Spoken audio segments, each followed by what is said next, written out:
सकते हैं। एपिसोड के स्टार्ट में दिखाया जाता है कि ये दोनों हॉस्पिटल से बाहर आ जाते हैं। चैंग मिस्टर शाओ को चिढ़ा रही होती है और कहती है, मैंने अपनी लाइफ में पहला लड़का ऐसा देखा है जिसने 200 मिलियन लेने से मना कर दिया। ये सुन के मिस्टर शाओ उसकी तरफ देखते हैं और कहते हैं कि तुम्हारी और मेरी सोच इस चीज में बहुत अलग है। मैंने 200 मिलियन जिसके लिए मना किए हैं वो चीज मेरे लिए उससे भी ज्यादा कहीं अजीज है। चैंग कहती है कि तुम फिर से सोच लो, कहीं तुम्हें पछतावा ना हो। ये कहने के बाद वो मिस्टर शाओ का हाथ पकड़ती है और कहती है कि मेरे साथ चलो ताकि हम डील को फाइनल कर लें। मिस्टर शाओ उसका हाथ पकड़ के रोकते हैं और कहते हैं कि मैं वहाँ नहीं जा रहा, और ये कहने के बाद वो आगे जाने लगते हैं। चैंग उनको भागते हुए फॉलो कर रही होती है और कहती है, तुम मुझसे शादी कर लो, देखो वो कितनी ज्यादा अमीर है, उससे शादी करने के बाद तुम्हारी सारी प्रॉब्लम्स हल हो जाएंगी। वो मिस्टर शाओ को बहुत चिढ़ा रही होती है, लेकिन मिस्टर शाओ उसकी बात का कोई रिप्लाई नहीं कर रहे होते। फिर मिस्टर शाओ रुकते हैं और चैंग के बाल थोड़े से ठीक करते हैं और कहते हैं कि जब तुम्हारे बाल उड़ते हैं तो तुम बहुत ज्यादा अगली लगती हो। ये कहने के बाद वो जाने लगते हैं। ये सुन के चैंग फौरन अपने बाल ठीक करती है और अपने सर पे हाथ रख लेती है और कहती है कि ये तुमने क्या कहा। फिर हमें थोड़ी देर बाद का दिखाया जाता है। मिस्टर शाओ चैंग का हाथ पकड़ के उसे एक बड़े रेस्टोरेंट में ले आते हैं। चैंग मना कर रही होती है क्योंकि यहाँ का खाना बहुत ज्यादा महंगा होता है। मिस्टर शाओ उसको कहते हैं कि तुम्हें परेशान होने की जरूरत नहीं है, इसका बिल मैं खुद पे कर दूंगा। फिर ये दोनों खाना खाने लग जाते हैं और चैंग कहती है कि तुम मुझे अपने प्रोजेक्ट के बारे में बताओ कि तुमने उसका क्या सोचा है। मिस्टर शाओ कहते हैं कि जैसी डैड की तबीयत थोड़ी ठीक होगी मुझे अपने प्रोजेक्ट के बारे में ही काम करना है, और प्रोजेक्ट के अंदर काम करते हुए कुल टोटल हमें 5 महीने लग जाएंगे। अगर तुम मेरी साइड पे रहोगी तो मेरा काम और भी ज्यादा इजी हो जाएगा। ये सुन के चैंग कहती है कि लेकिन मुझे तो ऑफिस से निकाल दिया गया है। मिस्टर शाओ कहते हैं कि तुम्हें उस चीज की फिक्र करने की जरूरत नहीं है, वो ऑफिस डैड ने ऑलरेडी मेरे नाम कर दिया था। अब जबकि डैड की तबीयत खराब है तो उस ऑफिस को मैं ही संभालूंगा। चैंग कहती है कि चलो ये तो बहुत अच्छी बात है, अगर तुम्हें मेरे साथ काम करना है तो तुम्हें मुझसे मिन्नत करनी होगी।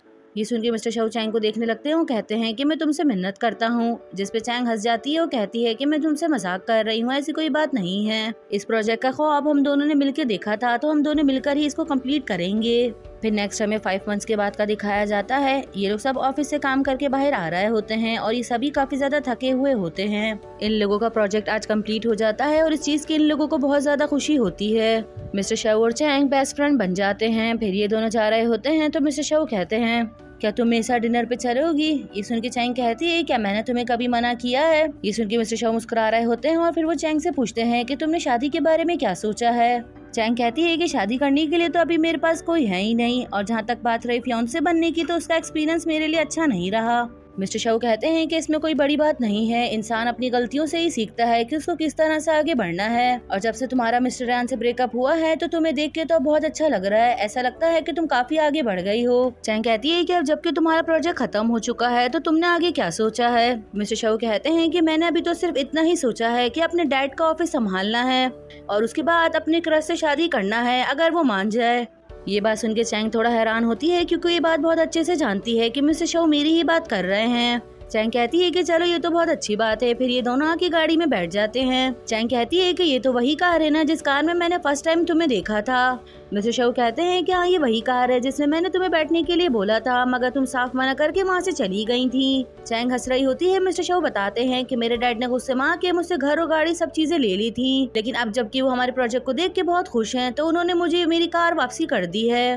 फिर चैंग कहती है कि चलो ये तो बहुत अच्छी बात है, चलो बहुत टाइम हो गया है, मैं घर चलती हूँ। ये कहने के बाद वो जाने लगती है तो मिस्टर शाओ उसको रोक लेते हैं और कहते हैं कि अभी क्यों जा रही हो? चैंग कहती है कि देखो टाइम बहुत ज्यादा हो गया है। मिस्टर शाओ कहते हैं कि तुम मेरे खातिर एक गाना नहीं सुन सकती? बस तुम थोड़ी देर रुक जाओ, मैं ज्यादा रुकने का नहीं कहूँगा। चैंग कहती है कि तुम पूरा दिन ऑफिस में काम करते रहे हो, अब तुम्हें भी चाहिए कि घर जाके रेस्ट करो। मिस्टर शाओ ये सुन के नाराज होने लगते हैं और कहते हैं कि मैंने तुम्हें कोई और काम तो नहीं कहा, बस इतना कहा है कि मेरे साथ रुक के एक गाना सुन लो। फिर चैंग मान जाती है और ये दोनों मिलके गाना सुनने लग जाते हैं। मिस्टर शाओ ने रोमांटिक सॉन्ग लगाया होता है जिस सॉन्ग में सिंगर अपनी फीलिंग्स कॉन्फेस कर रहा होता है। मिस्टर शाओ ये सॉन्ग सुनते हुए चैंग की तरफ देख रहे होते हैं। चैंग भी सॉन्ग सुन के मुस्कुराने लग जाती है। फिर थोड़ी देर बाद का दिखाया जाता है कि ये दोनों एक दूसरे को देख के हंस रहे होते हैं।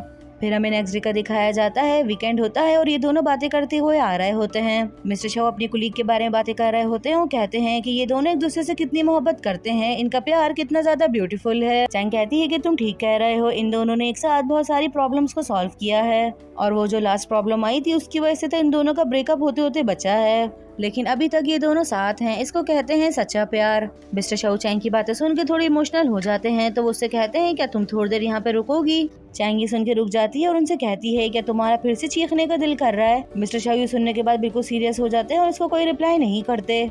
मिस्टर शाओ बहुत नर्वस हो रहे होते हैं और वो चैंग से कहते हैं कि अपने दोनों दोस्तों की लव स्टोरी देखकर मुझे ऐसा लगता है कि मुझे भी अपने प्यार के बारे में सोचना चाहिए। मिस्टर शाओ कहते हैं कि वैसे तो ये बात तुम्हें बहुत अच्छे से पता है कि मैं हमेशा तुम्हारे साइड पर ही रहूंगा और मैं भी ये जानता हूँ कि तुम भी मेरी साइड पर ही रहोगी। वो इतना नर्वस हो रहा होता है कि उनको खुद समझ में नहीं आता कि मैं क्या कहना चाह रहा हूँ। मैं तुमसे ये कहना चाह रहा हूँ कि जब मेरे डैड मेरे साथ नहीं थे तो तुम उस वक्त मेरे साथ थी। इस सब चीज़ के लिए मैं तुम्हें थैंक यू करना चाहता हूँ। मिस्टर शाओ कहते हैं कि मैं अपनी मॉम के मरने के बाद बहुत ज़्यादा टेंशन में रहता था और उसका कसूरवार अपने डैड को मानता था, लेकिन जब मैं तुमसे मिला तो तुमसे मिलने के बाद मेरा नज़रिया बिल्कुल चेंज हो गया और मुझे पता चला कि क्या सही है और क्या गलत है। और वो कहते हैं कि इसीलिए मैं तुमसे एक बात कहना चाहता हूँ। वो अपने प्यार का कॉन्फेशन करने जा ही रहे होते हैं कि इतने में चैंग उनको कहती है, क्या तुम मुझे कॉन्फेस करने वाले हो? ये सुन के मिस्टर शाओ रुक जाते हैं। जब वो कोई जवाब नहीं देते तो चैंग वहाँ से जाने लग जाती है। उसको इस तरह जाता देख के मिस्टर शाओ बिल्कुल ही सैड हो जाते हैं और उसको इस तरह जाता देख के वो समझ जाते हैं कि चैंग अभी तक मुझे पसंद नहीं करती। मिस्टर शाओ तो मुंह लटका के खड़े हो जाते हैं और दूसरी तरफ चैंग जा रही होती है और जाते हुए अपनी पास्ट लाइफ के बारे में सोच रही होती है कि किस तरह मिस्टर शाओ उसकी लाइफ में आए और वो किस तरह उसके बेस्ट फ्रेंड बने और उसके बाद इन दोनों को ही प्यार हो गया। ये सोच सोच के चैंग हंस रही होती है। इसके बाद वो पीछे मुड़ के देखती है और मिस्टर शाओ को आवाज देती है। मिस्टर शाओ बहुत हैरानी से उसकी तरफ देखते हैं और चैंग उनको देख के मुस्कुरा रही होती है। फिर वहीं चैंग भागते हुए मिस्टर शाओ की तरफ आ रही होती है। उसको देख के मिस्टर शाओ की हार्ट बीट बहुत ज्यादा फास्ट हो जाती है। चैंग भागती हुई आके मिस्टर शाओ की गोद में चढ़ जाती है और वो मिस्टर शाओ को कहती है कि आई एम सो सॉरी कि मैंने तुम्हारे प्यार को समझने में बहुत देर कर दी, लेकिन आज के बाद से तुम मेरे साथ बहुत अच्छे से रहोगे। ये सुन के मिस्टर शाओ मुस्कुराने लग जाते हैं और चैंग उनको किस करती है। फाइनली मिस्टर शाओ को उनकी मोहब्बत मिल गई। ये दोनों किस कर ही रहे होते हैं और यहीं पर ही हमारा ड्रामा एंड होता है। आई होप सो कि गाइस आप लोगों को ये ड्रामा पसंद आया होगा।